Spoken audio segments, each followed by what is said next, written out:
Welcome बच्चों। जैसे हमारा चल रहा है सर्कल चैप्टर में हमने बेसिक पॉइंट्स देख चुके हैं, कौन सा पॉइंट कहाँ पे यूज़ करना ये देख चुके हैं।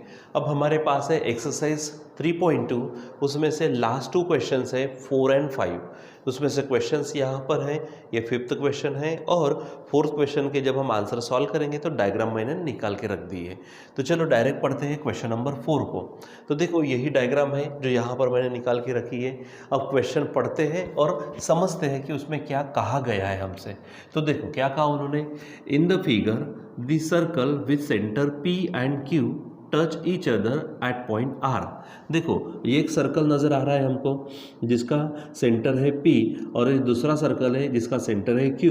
दोनों के दोनों टच कर रहे हैं, कहाँ पे, पॉइंट R में टच कर रहे हैं। और जाहिर सी बात है ये एक्सटर्नली टचिंग सर्कल्स है, क्योंकि इधर में यानी एक दूसरे को भीड़ करे, एक दूसरे के अंदर नहीं है। ठीक है, आगे क्या करता, a line passing through R meets the circle at A and B respectively. देखो R से एक लाइन जा रही है, समझो ये लाइन AB है, तो वो लाइन इस सर्कल को A में और इस सर्कल को B में क्या करती है, इंटरसेक्ट करती है। ठीक है, आगे क्या कहता है, प्रूव दैट। अब यहाँ पे क्वेश्चन शुरू होता है। ठीक है, तो हम शुरुआत करेंगे हमारे जो दिया है उसके बारे में।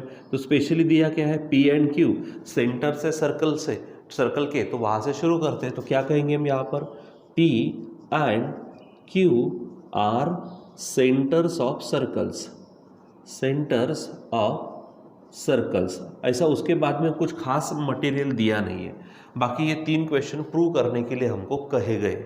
ठीक है, अब थोड़ा सा ये विचार करो कि मुझे क्या करना है। सेगमेंट AP आप देख रहे हो, ये सेगमेंट AP और यहाँ पर सेगमेंट BQ है। ये क्या बताना है, पैरेलल बताना है। तो सबसे पहले इसका विचार करते हैं। अब पैरेलल बताने के लिए बच्चों हमारे पास में अलग अलग तरीके। अगर मैं एंगल से अगर जाता हूँ, जैसे अगर मैं अल्टरनेट एंगल कॉन्ग्रुएंट बता दूँ, या फिर करस्पॉन्डिंग एंगल कॉन्ग्रुएंट बता दूँ, या फिर इंटीरियर एंगल अगर मैं सप्लीमेंट्री बता दूँ ना, तो भी मेरा काम जम जाएगा। ठीक है, तो पहले उसको चेक करते हैं। सोचो भला कि हमारे पास में ये AP है और BQ है, ये एंगल और ये एंगल अगर कॉन्ग्रुएंट आ गए। अब देखो ये एंगल PAB और इधर में एंगल QBA, ये दोनों कौन से एंगल है, अल्टरनेट एंगल। और अल्टरनेट एंगल अगर कॉन्ग्रुएंट आ गए, मतलब हम जब बताएंगे किसको, ये एंगल को और ये एंगल को कॉन्ग्रुएंट, तो हमारा काम बन जाएगा, लाइंस पैरेलल होंगे। लेकिन बात है कि ये एंगल का और ये एंगल का कनेक्शन क्या है। तो क्या ये अपोजिट है, नहीं। क्या ये अल्टरनेट तो है और उसको कॉन्ग्रुएंट तो लाकर बताना है। ठीक है, तो इसे खास नज़र नहीं आ रही हमको। ठीक है, तो चलो उसके लिए काम करते हैं। सबसे पहले आप देखो, मैं इस ट्रायंगल की बात करता हूँ, APR। मैं कहता हूँ इस APR में ये AP और ये जो PR है ये सेम है, क्योंकि ये क्या है, रेडाई ऑफ सेम सर्कल। अब ये ट्रायंगल बन गया आइसोस्केलस ट्रायंगल, क्योंकि 2 साइड इक्वल आ गई। तो इक्वल साइड के अपोजिट एंगल भी क्या होते हैं, इक्वल। तो ये AP इक्वल है तो उसके सामने वाला एंगल ये होगा और ये PR के सामने वाला एंगल ये होगा। तो सबसे पहले ये दोनों एंगल क्या हो जाएंगे, इक्वल हो जाएंगे। ठीक है, उसी प्रकार उधर में जाओ आप, तो यहाँ पर ये रेडियस है और ये भी क्या है, हमारी रेडियस है। तो यहाँ पर भी इसके सामने वाला ये मैं क्रॉस करता हूँ यहाँ पर, और इसके सामने वाला ये मैं यहाँ क्रॉस करता हूँ, ये एंगल सेम हो जाएंगे। ठीक है, और अब बच्चों यहाँ पर देखो, यहाँ पर ये जो डॉट नज़र आ रहा है ये, और ये जो क्रॉस नज़र आ रहा है, ये हमारे अपोजिट एंगल है। ठीक है, इसका मतलब देखो ये दोनों डॉट वाले एंगल्स, ये क्रॉस वाले एंगल, और यहाँ पे डॉट और क्रॉस इक्वल आ जाएगा। मतलब ये डॉट और ये क्रॉस भी क्या होगा, इक्वल होगा। और वही हमारे अल्टरनेट एंगल है और वो कॉन्ग्रुएंट आ गए, तो वहाँ पर हम कहेंगे by alternate angle test the AP and BQ are parallel. इतना सिंपल हमारा काम हो जाएगा। तो चलो काम करना शुरू करते। पहले इस ट्रायंगल में करेंगे, APR में क्या कहेंगे हम, इन ट्रायंगल APR हम कहते हैं AP is equal to PR बोल सकते हैं, या फिर आप RP बोलना है तो आप बोल सकते हैं। ठीक है, तो हम कहेंगे यहाँ पर AP is equal to RP। ठीक है, इसको कारण देंगे, रीज़न देंगे। देखो AP is equal to RP, RP क्या है, ये हमारी रेडाई है। ठीक है, यानी क्या बोलेंगे, radii of same circle. Radii of same circle. अब बताओ AP के सामने वाला कौन सा होगा? AP के सामने वाला एंगल ARP होगा। सो यहाँ पर लिखेंगे हम angle ARP is equal to RP है, तो RP के सामने वाला एंगल होगा A, मतलब इसका नाम क्या होगा? PAR। यहाँ पे लिखेंगे हम PAR और इसका काम है इसलिए इक्वेशन नाम देते, और यहाँ पर रीजन देंगे angles opposite two congruent sides. देखो ना, ऊपर में हमको साइड्स क्या मिली? इक्वल साइड्स मिले, या फिर आप कॉन्ग्रुएंट के जगह पे इक्वल शब्द लिख सकते हो, ठीक है। अब उसी प्रकार उधर के ट्राइंगल में क्या कहेंगे हम? इन ट्राइंगल कौन सा, क्या नाम है उसका? In triangle RBQ। अब चेक करो RBQ, यहाँ पर भी RQ और BQ सेम है, यानी क्या लिखेंगे हम? RQ is equal to BQ। यहाँ पर भी रीजन रहेगा रेडाई ऑफ सेम सर्कल। क्या बोलेंगे? Radii of same circle. अब फिर से RQ, तो RQ ये है, तो RQ के सामने वाला एंगल ये होगा क्रॉस, तो उसका नाम क्या होगा? RBQ, या फिर QBR बोल सकते हैं आप। एंगल क्या बोलेंगे? QBR इज इक्वल टू, अब ये BQ है तो BQ के सामने वाला R है, यानी उसको आप नाम देंगे QRB, और इसका काम था हमें रीजन रहेंगे इसको जो ऊपर में लिखा वही, यानी क्या बोलेंगे हम? एंगल्स अपोजिट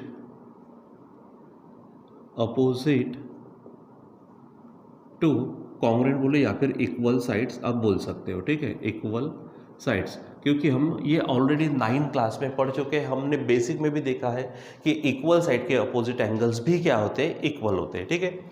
अब बच्चों ये तो हो गया दो इसका काम। अब मैं कहूँगा यहाँ पर ये जो R यहाँ पर है और उधर साइड का क्रॉस ये भी सेम है, तो इसका नाम क्या होगा? PRA। क्या बोलेंगे हम? बट हम यहाँ पे हेडिंग देंगे, but angle PRA is equal to angle, ये R है तो उसका नाम है QRB, इसको हम नाम देंगे इक्वेशन 3, ठीक है। अब इसका रीजन देंगे हम अपोजिट एंगल्स। ये कौन से एंगल्स है हमारे? ये है अपोजिट एंगल्स, ठीक है। अब मैंने कहा था हमको असल में कौन चाहिए? एंगल R और एंगल B चाहिए, तो कनेक्शन बन गया ना। देखो एंगल R कहाँ है? एंगल R का मतलब PAR, तो PAR यहाँ पर है। एंगल B का मतलब QBR, तो QBR ये देखो आप यहाँ पर है, ठीक है। और अब बात करते ARP और QRB की। देखो ARP मैंने यहाँ पर क्या ले लिया? ARP है हमारे पास, यहाँ पे PRA लिखा। बात एक ही है, मैं यहाँ पे ARP कर देता हूँ, मतलब थोड़ा और इजी हो जाएगा। ARP, ठीक है। तो देखो ARP यहाँ पर आ गया, ठीक है। फिर QRB, ठीक है, यहाँ पर QRB है। मतलब मैं अगर बात करूँ तो ये और ये सेम आते हैं इसके कारण, ठीक है। देखो ये ARP, ये QRB, यानी ये तिरछे में सेम है, लेकिन किसके कारण? इसके कारण। तो ऑटोमेटिक ऐसे तिरछे में तो सेम होंगे, ठीक है। तो हम यहाँ पर 1 2 3 का इस्तेमाल करेंगे, यानी क्या बोलेंगे आप? From first second and third कौन इक्वल हो जाएगा? ये और ये, तो इसका नाम क्या है? ये हमारा PAR इज इक्वल टू, इसका नाम होगा हमारा QBR। अब चेक करो PAR है, PAR, अब उसी को मैं PAB लिख सकता हूँ, दैट इज क्या हो जाएगा? एंगल PAB, ठीक है, इज इक्वल टू QBR। देखो QBR, तो मैं QBA लिख सकता हूँ, एंगल QBA लिख सकते हैं। और आप चेक करो A और B ये हमारे अल्टरनेट एंगल हैं, इसलिए हम कहेंगे by alternate angle test. Alternate angle test हम ये कहेंगे कि सेगमेंट AP और सेगमेंट BQ ये पैरेलल है। क्या कहेंगे हम? Segment AP is parallel to segment BQ, ठीक है। तो ये हो गया बच्चों हमारा पहला आंसर, उसमें जो कहा था उन्होंने, ठीक है। इसको आप दे दे इक्वेशन, मतलब नंबर 1, ठीक। चलो अब आगे क्या कहा है? ट्राइंगल APR और RQB। देखो APR और RQB ये आपको क्या बताने? सिमिलर बताने। चलो उसके लिए काम करते, सेकंड में काम करते। क्या बोलेंगे? In triangle ARP and triangle कौन सा कहा, R Q B, R Q B. तो अब भी थोड़ी देर पहले हमने देखा ये हमारे क्या है, अपोजिट एंगल है, ठीक है। ले लेते हैं हम यहाँ पर, क्या नाम है हमारा, ए आर पी। क्या बोलेंगे, A R P, A R P is equal to यानी कॉन्ग्रुएंट एंगल, ये है हमारा बी आर क्यू, या फिर क्यू आर भी बोल सकते हैं आप, क्यू आर बी। ये अपोजिट है, लिखने की ज़रूरत नहीं है, ऑलरेडी हमने देखो यहाँ पर ये अपोजिट वाला लिया है, ए आर पी और क्यू आर बी। तो अब सीधा यहाँ से ही बोल दो फ्रॉम इक्वेशन 3, ठीक है। दूसरी बात मैं यहाँ पर कहूँगा ये एंगल और ये एंगल भी कॉन्ग्रुएंट आ चुका है। देखो यहाँ पे हमारे पास ये है, इसको मैं इक्वेशन 4 नाम देता हूँ, ठीक है। यानी एंगल क्या होगा, P A R, P A R, P A R is congruent to angle, ये है क्यू क्यू बी आर। यहाँ पे लिख देते हैं हम फ्रॉम इक्वेशन 4, यानी एक्स्ट्रा करने की ज़रूरत नहीं, ठीक है। अब ये दो ट्रायंगल में करस्पॉन्डिंग दो एंगल्स कॉन्ग्रुएंट आ गए, तो हमारी बाय ए टेस्ट से ये दोनों ट्रायंगल क्या हो जाएंगे, सिमिलर। यानी क्या बोलेंगे, so triangle A R P similar triangle R Q B, ये हमारा हो गया सेकंड। इसको रीज़न क्या रहने वाला है हमारा, यस रीज़न होगा ए टेस्ट। क्या बोलेंगे अब इसको, ए टेस्ट, ठीक। और फिर हमारे पास है तीसरा, ठीक है। तीसरा क्या कहा, आर क्यू बी। देखो क्या है, आर क्यू बी, यानी ये मैं यहाँ पे टिक करता हूँ, ये एंगल हमको निकालना है कब, इफ पी ए आर कितना दिया है, 35, ठीक है। अब पी ए आर की बात करें तो पी ए आर यानी ये एंगल हमको 35 दिया है। तो सबसे पहले मैं यहाँ से एक चीज़ ले लेता हूँ, मुझे किसकी ज़रूरत है, आर क्यू बी निकालना है। तो आर क्यू बी किसके बराबर होगा, ये मैं टिक मार्क करता हूँ यहाँ पर, किसके, ए पी आर और आर क्यू बी सेम होंगे। सो यहाँ पर क्या ले लेंगे हम, ए क्यू बी नहीं होगा, वो होगा A P R is equal to angle कौन सा होगा, आर क्यू बी। इसको इक्वेशन नाम दे देते हैं हम, इक्वेशन 5, और कहेंगे सी ए एस टी, क्योंकि हमने यहाँ पर क्या किया कि ट्रायंगल्स को सिमिलर बताया। अब सिमिलर ट्रायंगल के एंगल कॉन्ग्रुएंट हो जाएंगे, ठीक है। यहाँ से इसको थोड़ा सा मैं हटा देता हूँ, ठीक है। तो ए पी आर और आर क्यू बी सेम हो जाएगा, ठीक। अब बात क्या है कि अगर मुझे बात करते हैं पी ए आर, तो देखो पी ए आर उन्होंने दिया है, लेकिन ये पी ए आर जो है कहाँ लिखा है हमने, पी ए आर।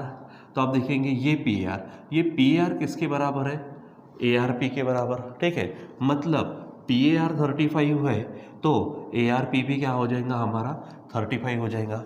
ये दोनों 35 70 हो जाएंगे। और ट्रायंगल के तीनों एंगल की एडिशन कितनी होती है, 180।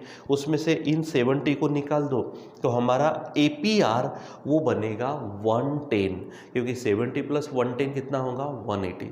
अब ए पी आर मिल गया तो ए पी आर ही हमें क्या देगा, आर क्यू बी, यानी हमारा काम हो जाएगा, ठीक है। नाउ क्या दिया उन्होंने, पी ए आर 35 दिया है, तो मैं फ्रॉम 1 लिख लेता हूँ, ठीक है। क्या बोलेंगे हम यहाँ पर, फ्रॉम 1, ठीक है। क्या है हमारे पास में, ये देखो पी ए आर पी है, A R P is equal to angle कौन सा दिख रहा है हमको, पी ए आर, और इज इक्वल टू कहता हूँ मैं 35, ठीक है। ये लिखेंगे, ये हम वैसे भी हमको क्या है, गिवन है, ठीक है। कौन सा, पी ए आर 35 गिवन है, ठीक है। अब यहाँ पर बात करते हैं, आप डायरेक्ट भी लिख सकते हो, in triangle A P R करके भी बता सकते हो, ठीक है। क्या बोलेंगे, in triangle A P R, तीनों की एडिशन करो, कौन कौन, A R P A R और ए पी आर। क्या बोलेंगे हम, sum of all angles of a triangle. तो कौन कौन, angle A R P plus angle P A R plus angle A R P और पी आर हो गया। अब ए पी आर एंगल कौन सा होगा, A P R is equal to 180, ठीक है। क्यों, क्योंकि हमारे पास में क्या है, एक पॉइंट है, कौन सा पॉइंट है, sum of all angles of a triangle, ठीक है। यहाँ पे लिख देते हैं sum of all angles of triangle, ठीक है। अब वैल्यू रखो, ए आर पी और पी ए आर कितना दिया है, 35। तो यहाँ पर होगा हमारे पास 35 प्लस ये A P R is equal to 180। अब angle A P R is equal to 180, दोनों 35 उधर चले जाएंगे, 35 माइनस 35, तो 30/35 70, 180 में से 70 निकालो तो 110 हो जाएगा। ठीक है, APR। अब हमको क्या निकालना है, RQB। तो अब यहाँ पे चेक करो फ्रॉम 5, ठीक है, फ्रॉम 5 क्या हो जाएगा, APR कितना आया 110, तो RQB लिख देते हैं यहाँ पर, RQB is equal to APR। ठीक है, सो एंगल RQB क्या हो जाएगा यहाँ पर, RQB is equal to APR कितना आ चुका है यहीं पर है, तो ये होगा 110। ठीक है, यानी 110 डिग्री यहाँ पर हमारे पास बनेगा ये। ठीक है, तो ये बच्चों आपको यहाँ पर क्या करना है, सॉल्व करना है, ध्यान में रखना है। ठीक है, चलो अब हमारे पास है क्वेश्चन नंबर 5। ठीक है, तो क्वेश्चन नंबर 5 जो है हमारे पास में, अब उसको सॉल्व करने के लिए मुझे क्या करना पड़ेगा, आप भी समझ रहे, यहाँ से मैं शुरू तो कर देता हूँ, लेकिन अगर मुझे ज़रूरत पड़ती है तो मुझे इधर थोड़ा सा मिटाना पड़ेगा। ठीक है, चलो फिर भी शुरुआत करते हैं हमारे पास में क्वेश्चन नंबर 5 की। अब देखो क्या दिख रहा है वहाँ पर, एक ऐसा सर्कल दिख रहा है। ठीक है, उसके बाद और एक बड़ा सा सर्कल नज़र आ रहा है वहाँ पर, ये कर दिया। यहाँ हमारे पास में एक टेंजेंट निकाल देते हैं इस तरह से। ठीक, यहाँ पर वो C और यहाँ पर D में टच करती है। यहाँ पर हमारे पास में A है, ठीक है, और यहाँ हमारे पास में B है, और यहाँ आप देख रहे हो ये E में क्या करते हैं, टच करते हैं। अब पढ़ते यहाँ पर क्या है, in the figure circles with center A and B touch each other at point E. Okay, then line L touches the circle at C and D respectively. वो भी ओके है, कर दिया, दिखा दिया। Find CD। आपको क्या करना है बच्चों, ये जो CD है यहाँ से यहाँ तक, ये CD आपको क्या करना है, फाइंड करना है if radii of the circles are 4 centimetre and 6 centimetre. अब देखो वैसे भी 4 सेंटीमीटर की बात करेंगे तो ये आएगा, क्योंकि ये छोटा है, 6 की बात करेंगे तो ये आएगा। तो मैं यहाँ पर अगर निकाल दूँ तो ये हमारे पास में हो जाएगी 4, और यहाँ से निकालूँ इसको तो ये हो जाएगी हमारे 6। ठीक है, ये 6 होंगे। अब जैसे ही रेडियस निकाल दी तो यहाँ पे 90 तैयार हो गया, यहाँ पर भी 90 तैयार हो गया। ठीक है बच्चों, अब बात क्या है यहाँ पर कि हमको निकालना क्या है, CD निकालना है। अगर 2 मिनट के लिए मैं यहाँ से इसको जोड़ता, पाइथागोरस लग तो जाएगा, लेकिन सिर्फ हमको क्या मालूम है, ये AC मालूम है, CD निकालना है तो ये AD मालूम रहना चाहिए, जो नहीं है। अगर मैं इधर बात करता हूँ CD निकालने के लिए, इसको अगर मैं जोड़ता BC को, तो वहाँ पर भी ये DB मालूम है, CD निकालना है, और BC चाहिए, वो भी नहीं मालूम, यानी प्रॉब्लम है, नहीं कर पाते। ठीक है, फिर एक दूसरा तरीका है हमारे पास में। दूसरा तरीका ये है कि हम क्या करेंगे, आपको अब देखो यहाँ पर ये हमारे पास में ये ऐसी लाइन दिख रही है, यहाँ पे 90 है, ठीक है, और ये बड़ी है यहाँ। ठीक है, अच्छा तिरछा आप जोड़ेंगे, ये यहाँ पर जोड़ेंगे तो ये तिरछा हो जाएगा ऐसा, यानी इस तरह से मिलेंगे आपको ये, तो ये भी कुछ काम की नहीं है। लेकिन अगर मैं ये A से ये BD के ऊपर परपेंडिकुलर डाल दूँ, ठीक है, BD के ऊपर क्या डाल देता मैं, परपेंडिकुलर। अब देखो यहाँ पर 90 दिख रहा है, ये D पर भी 90 है हमारे पास, C पर 90, यहाँ से इधर 90 है, तो अपने आप ये भी 90 होगा। तो अपने आप ये जो CA, यहाँ पे एक नाम दे दो, ABCD E, कुछ भी EF ले लो, तो AFDC ये हमारा रेक्टेंगल बनेगा। रेक्टेंगल में ये साइड और ये साइड इक्वल आ जाएंगे। ठीक है, और अब यहाँ पर इसको जोड़ने के कारण यहाँ पर भी 90 है, तो अब मैं यहाँ क्या लगा सकता हूँ, यहाँ पर हम लगा सकते हैं हमारा पाइथागोरस। पाइथागोरस लगा देने से AF मिलेगा, और जैसे AF मिलेगा हमारा वो क्या बन जाएगा, CD बन जाएगा। ठीक है, तो वही हम काम करते हैं यहाँ से। तो यहाँ से हम क्या करने वाले, यहाँ पर एक इस तरह से परपेंडिकुलर ड्रॉ कर देते हैं। ठीक है, और फिर इसको भी यहाँ जोड़ देते हैं, ये ध्यान में रखो। इधर में भी 90 हो जाएगा, तो अब देखो यहाँ पे हमारे पास ये ट्रायंगल बन गया, राइट एंगल ट्रायंगल। अब बच्चों यहाँ पर अपोजिट साइड सेम होती मैंने कहा, तो ये साइड और ये साइड भी तो क्या होंगे, सेम। तो ये देखो ये AC 4 है तो ये भी 4 हो जाएगी, तो ये टोटल 6 है। तो टोटल 6 में से यहाँ पर अगर मैं F पॉइंट ले लूँ तो ये 4 होगी। ठीक है, तो अपने आप ये BF कितना होगा, 2 होगा। ठीक है, अब यहाँ पर अगर बात करते हैं हम, ठीक है, तो ये हमारे पास में AC है 4, तो AE भी 4 होगा। ये BD है 6, तो ये BE भी क्या होगा, 6 होगा। मतलब बच्चों यहाँ पे ये जो पूरा AB है ये अपने आप 10 आ जाएगा, यानी ये जो BAB है जो इस ट्रायंगल के लिए हाइपोटेनस होगा वो हमारा बनेगा कितना 10, उसके बाद में ये बी अप ये हो गया 2, यानी हम ऑटोमेटिकली ये हमारे पास में ए अप निकाल सकते हैं पाइथागोरस का इस्तेमाल करके, और पाइथागोरस से जम करेंगे तो सी डी मिल जाएगा। ठीक है, तो इस तरह से करना है। चलो काम करते हैं, यहाँ पर हम शुरुआत करते हैं। ठीक है, तो क्या बोलेंगे यहाँ पर, तो ए एंड बी, ठीक है, ए एंड, आप डायग्राम अच्छी निकालना प्लीज़, इतना काम करना। ए एंड बी आर क्या बोलेंगे, centres of circles, touching circles बोल सकते हैं आप। ठीक है, उसके बाद में ये यहाँ पे 90 बता दो। ठीक है, A C perpendicular C D, and दूसरा क्या हो जाएगा इधर, बी डी परपेंडिकुलर भी सी डी। कारण क्या है, ये रेडियस टेंजेंट थ्योरम है, रेडियस टेंजेंट थ्योरम, यहाँ ध्यान में रखना। ठीक है, फिर उसके बाद मैंने यहाँ से क्या कर लिया, परपेंडिकुलर निकाला, तो क्या बोलेंगे हम, draw A F perpendicular to B D. ठीक है, draw A F perpendicular to B D. Now यहाँ पर क्या बोलेंगे, in quadrilateral A F D C. अब देखो ए एफ डी सी में, ठीक है, क्या क्या हो रहा है यहाँ पर, angle C is equal to angle D is equal to angle F, ये सब क्या है 90 डिग्री है। देखो D C D E sorry F, तो अपने आप सो एंगल ए बी क्या हो जाएगा 90, क्योंकि remaining angle of triangle, remaining angle of triangle, sorry triangle नहीं, क्वाड्रिलेटरल। ठीक है, तो इसलिए quadrilateral A F D C क्या बन जाएगा, इज ए रेक्टेंगल, ये होगा हमारा रेक्टेंगल। और ये रेक्टेंगल हो गया तो उसके अपोजिट साइड सेम होंगे, यानी क्या होगा, so A C is equal to क्या होगा, F D is equal to वो बनेगा 4, और सेंटीमीटर दिया है तो यहाँ पर हम सेंटीमीटर लिखेंगे। दूसरी बात, आपको C D is equal to क्या मिलेगा, ए एफ मिलेगा, C D is equal to A F. इसको इक्वेशन हम नाम दे देते फर्स्ट, और दोनों को रीजन रहेगा अपोजिट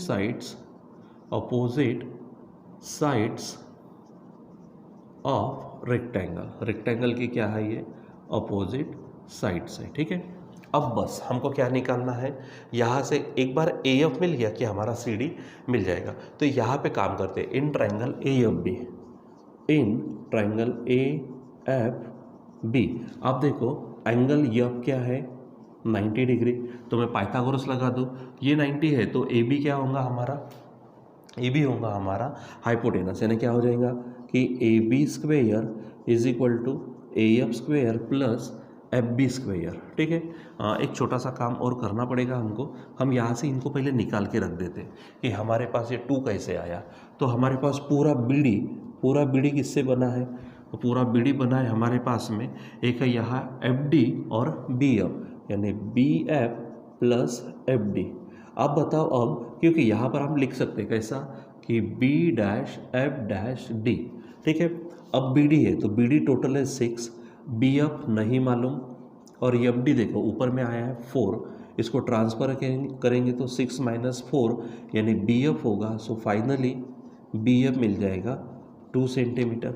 ठीक है, उसी प्रकार अब ए बी की बात करते हैं, उसको निकाल के रखते हैं। मैं यहाँ से इतना क्वेश्चन मिटा देता हूँ, मैंने पहले भी कहा था वी नीड द स्पेस, हमको स्पेस लगेगी यहाँ पर। ठीक है, तो यहाँ से हम इतना पोर्शन हटा देते हैं। ठीक है, और ये क्वेश्चन नंबर 4 का आंसर नहीं है। ठीक है, ध्यान में रखना, यहाँ से हम ये यहाँ मैं लाइन खींच लेता हूँ, इतने इसमें हमारा हो जाएगा। ठीक है, हाँ चलो देखो क्या है यहाँ पर, ये A dash E dash B है, तो A is equal to A plus E B is equal to A B होगा, यानी क्या होगा A B is equal to A plus E B. ठीक है, यहाँ पर भी लिखेंगे A dash E dash B. अब देखो ए बी है, ए कितना मिला है हमको 4 है, प्लस ई बी 6 है, इसलिए ए बी बनेगा हमारा 10 सेंटीमीटर। अब Pythagoras in triangle A B F, in triangle A B F, बोलो angle F is equal to 90 degree.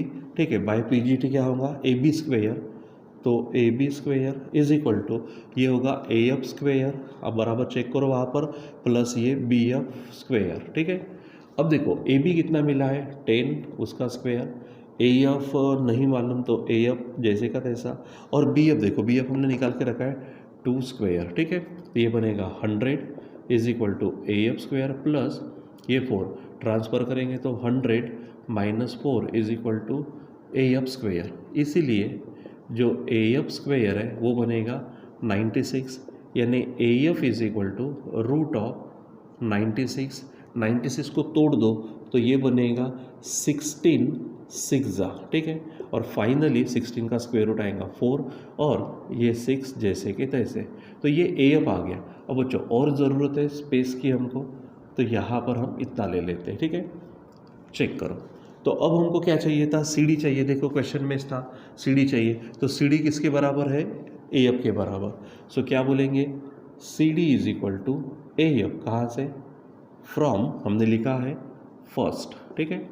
अब यहाँ पे हमको इतना पोर्शन लगेगा, तो C D is equal to A F कितना मिला है 4√6, तो 4√6 सेंटीमीटर। और बच्चों यहाँ पर हमारे पास में ये क्वेश्चन क्या होता है, कंप्लीट होता है। तो इस तरह से आपको क्या होना है, करना है, काम करना है। देखो थोड़ा सा ये जो सर्कल चैप्टर है, सर्कल चैप्टर में प्रूव दैट के होते हैं क्वेश्चंस, इस तरह के क्वेश्चन होते हैं और वो क्वेश्चन थोड़े लेंदी होते हैं। तो हमको लगता है कि थोड़ा सा सर 1-2 प्रॉब्लम ही पढ़ेंगे तो मुझे बोर्ड का भी देखना पड़ता है, ठीक है। तो ये इस तरह से होगा, और क्योंकि मुझे क्वेश्चन भी लिख के रखने पड़ते हैं, क्योंकि मैं अगर आपसे कहूँ कि आप किताब देखते जाओ और काम करते जाओ तो ये थोड़ा वीडियो में पॉसिबल नहीं होता। So I need there to write the questions, ठीक है। इसलिए वो स्पेस खा लेता, नहीं तो इसलिए इसमें आराम से हो जाता, ठीक है बच्चों। तो आज के लिए बस इतना ही, बाकी का कंटिन्यू करेंगे बाद में। Till then bye.